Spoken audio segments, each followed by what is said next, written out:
এই পৃথিবীতে কেউ আপনাকে নিঃস্বার্থ ভাবে ভালোবাসা দিতে পারবে না। যারাই ভালোবাসবে বুঝবেন ওর পেছনে স্বার্থ আছে। আমি নিজে পরীক্ষিত, আমার শ্বশুর শাশুড়ি আমাকে ভালোবাসে, কিন্তু যতটুকু ভালোবাসে তার চাইতে খোঁটা দেয় বেশি। আমার বউ আমাকে ভালোবাসে, কিন্তু যতটুকু ভালোবাসে একটু যদি জিনিস কম হয় আমার 12টা বাজাবে। কিন্তু 2-3 মাস পরে আমার বাড়িতে আমি যাই, মায়ের জন্য যদি কিছু কিনে নিয়ে যায় আগে আমারে গরম দেয়, কেন টাকা খরচ করলি? আর শ্বশুর শাশুড়ির বাড়িতে যদি যায় আগে হাতের দিকে তাকায়। আপনি ঠিক বললেও ঠিক, না বললেও ঠিক। কারণ পৃথিবীতে আমি যতগুলো রাষ্ট্রে ঘুরলাম কোন জায়গায় আমি পাইনি যে নিঃস্বার্থ ভাবে মানুষ ভালোবাসা দেয়। যারাই ভালোবাসে ওর পেছনে স্বার্থ আছে। কিন্তু শুধু মা আর বাবা এই দুইজনের ভালোবাসায় কোনো স্বার্থ আমি পাইনি। এজন্য কোরআনে কারিমে আল্লাহ যত জায়গায় মা আর বাবার নাম দিয়েছে তত জায়গায় ব্যাখ্যা দিয়েছে। সূরা বাকারায়, সূরা বনী ইসরাইলে, সূরা আহকাফে, যত জায়গায় আমি পেয়েছি মা বাবার নাম তত জায়গায় পেয়েছি ব্যাখ্যা। আল্লাহ কি পাগল হয়ে গেছে? এত ব্যাখ্যা দিচ্ছে কেন? কারণ আল্লাহ জানে যে আমার পরে সবচাইতে বেশি এই লোকটার পেছনে শ্রম দিয়েছে ওর মা আর বাবা। কথা বলেন না কেন? বিশ্ববিদ্যালয়ে আমার এক বন্ধু কাঁদছিল, বললাম কি হয়েছে? বলে বিয়ে করার পরে আমার মায়ের সাথে বউর গন্ডগোল। বউ আমারে বলছে দেখো তোমার মা ভালো না, আলাদা হয়ে যাও। স্ত্রীর চেহারা খুব সুন্দর ছিল, শেষ পর্যন্ত মায়ের সাথে আবার নতুন করে ঝগড়া তৈরি করে আলাদা হয়ে গেলাম। কয়েকদিন পর দেখি মুরগিতে ধান খেয়েছে, এই নিয়ে মারামারি। আমি বাড়িতে আসলাম, বলে তোমার মাও ভালো না, বাবাও ভালো না, আমাকে নিয়ে যদি সংসার করতে চাও এদের থেকে আলাদা হয়ে আমার বাবার বাড়ি চলে যাওয়া লাগবে। শেষ পর্যন্ত ওদেরকে নিয়ে চলে গেলাম বাবার বাড়িতে। মা বাবার সাথে কোনো সম্পর্ক নেই, কথাবার্তাও বলি না। এই মাঝখানে শ্বশুর আর শাশুড়ি মিলে টাকা পয়সা দিয়ে আমারে পাঠিয়ে দিল লন্ডনে। দীর্ঘ 5 বছর আমি লন্ডনে আছি, যত টাকা পয়সা উপায় হয় সব আমার স্ত্রীর নামে অ্যাকাউন্ট করা পাঠিয়ে দেয়। মা বাবার খোঁজও নেয়নি, খবরও নেয়নি। কিন্তু হঠাৎ আমার প্লেগ রোগ দেখা দিল, সোয়াইসি রোগ, যেটা যার কাছে যায় তারই হয়। লন্ডনে ডাক্তাররা বলেছে দেখো এই রোগে মানুষ 2-3 মাসের বেশি বাঁচে না। তোমার যখন রোগটা ধরা পড়েছে তাড়াতাড়ি নিজের দেশে চলে যাও। চিঠি লিখেছে শ্বশুর আর শাশুড়ির কাছে। লন্ডনের ডাক্তাররা শরীর পরীক্ষা করে রিপোর্ট দিয়েছে আমার প্লেগ রোগ, আমি 3-4 মাসের বেশি আর বাঁচবো না। আগামী মাসের প্রথম সপ্তাহের মঙ্গলবারে ঢাকায় আসবো, আপনারা এয়ারপোর্টে আসবেন। স্ত্রীর কাছে একই কথা লিখেছে। আর একটা চিঠি নিয়ে চিন্তা করছে আমার মা বাবা, এদের কাছে চিঠি লিখবো, না জানে আবার কি মনে করে। যাই মনে করে করুক, আমি তো তাদেরই সন্তান। চিঠি লিখেছে মার বাবা, দীর্ঘ 5 বছর তোমাদের খোঁজ খবর নেইনি, চিঠি পেলে না জানি কি মনে করো। আগামী মাসের প্রথম সপ্তাহের মঙ্গলবারে ঢাকায় আসবো, এয়ারপোর্টে আসবেন। শরীর খারাপ, মায়ের কাছেও বাবার কাছেও লিখে নাই। চিন্তা করছে দেখি চিঠির জবাব আসে কিনা। হঠাৎ করে দেখে জবাব দিয়েছে শ্বশুর আর শাশুড়ি। চিঠির জবাব দিয়েছে জামাই বাবা চলে যখন আসতেছ তোমার শাশুড়ির জন্য লাল লাল চাদর আর আমার জন্য শার্ট আর প্যান্টের পিস নিয়ে এসো।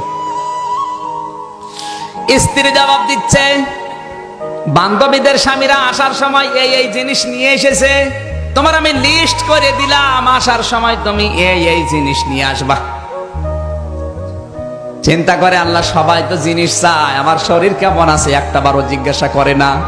আমার মা বাবা তো চিঠির উত্তর দিল না।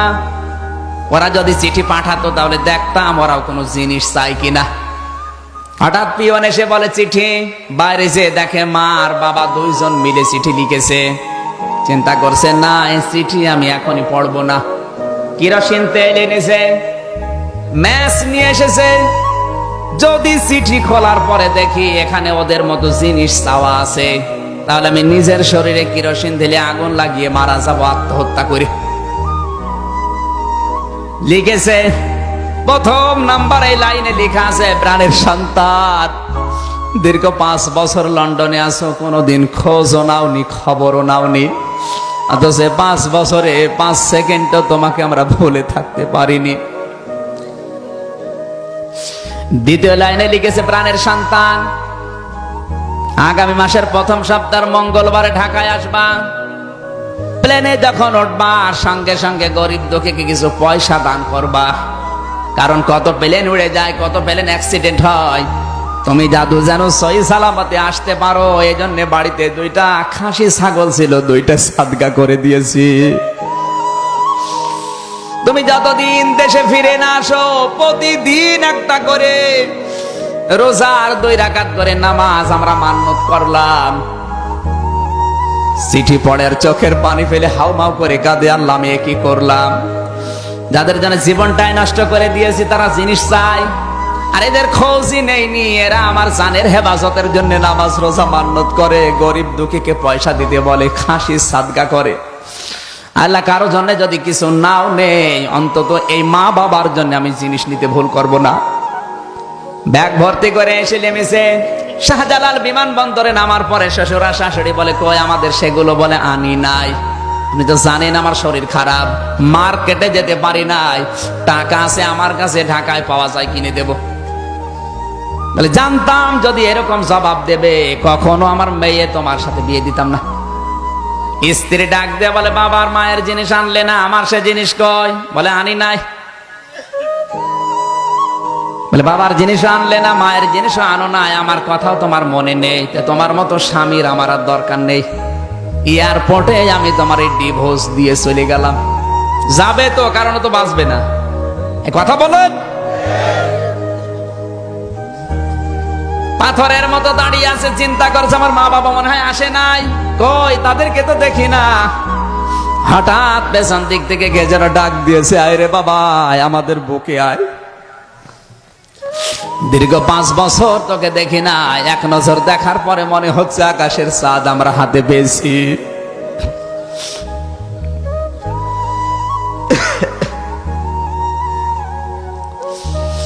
সন্তান মাকে পরীক্ষা করার জন্য পায়ে হাত দিয়ে সালাম করতে গিয়ে বলে মা আমি কিন্তু তোমাদের জন্য লন্ডন থেকে কিছু আনতে পারি নাই। মাথা পড়িস করে বলে বাবা জিনিসের কথা বলবি না, তুই জাদু যে সহি সালামতে ফিরে এসেছিস সেইটাই আমাদের জীবনের বড় জিনিস। পায়ে যখন হাত দিতে গেছে মা বুকে জড়িয়ে নিয়ে বলে বাবা তোর শরীর কি দুর্বল, মারাত্মক কোনো অসুখ নাকি? ছেলেটা বলে মা তুমি তো ডাক্তার না, তুমি তো শিক্ষিতাও না, গ্রাম্য মেয়ে মানুষ, আর আমি তো চিঠির ভেতরে তোমার কাছে লিখেও নাই যে আমি অসুস্থ, তুমি কিভাবে টের পেলে? মা বলে বাবা 10 মাস 10 দিন তোকে আমি তরমুজের মতো বহন করেছি এই পেটে, ডেলিভারির কষ্ট সহ্য করে দুনিয়ার মুখ তোকে দেখালাম, 2.5 বছর পর্যন্ত তোকে দুধ খাওয়ালাম,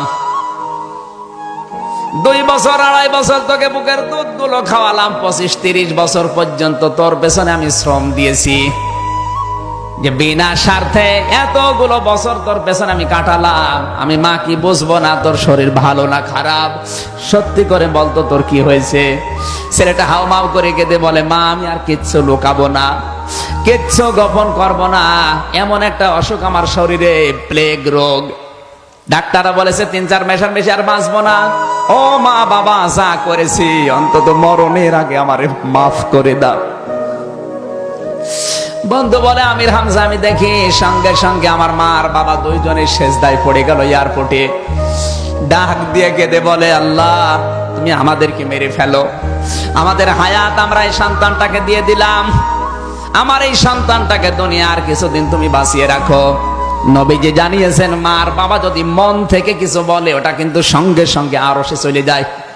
আমার আল্লাহ মা আর বাবার দোয়া কবুল করে ওই ছেলেটাকে কুদরতের দাওয়া পান করিয়ে চিরদিনের জন্য সুস্থ বানিয়ে দিয়েছেন।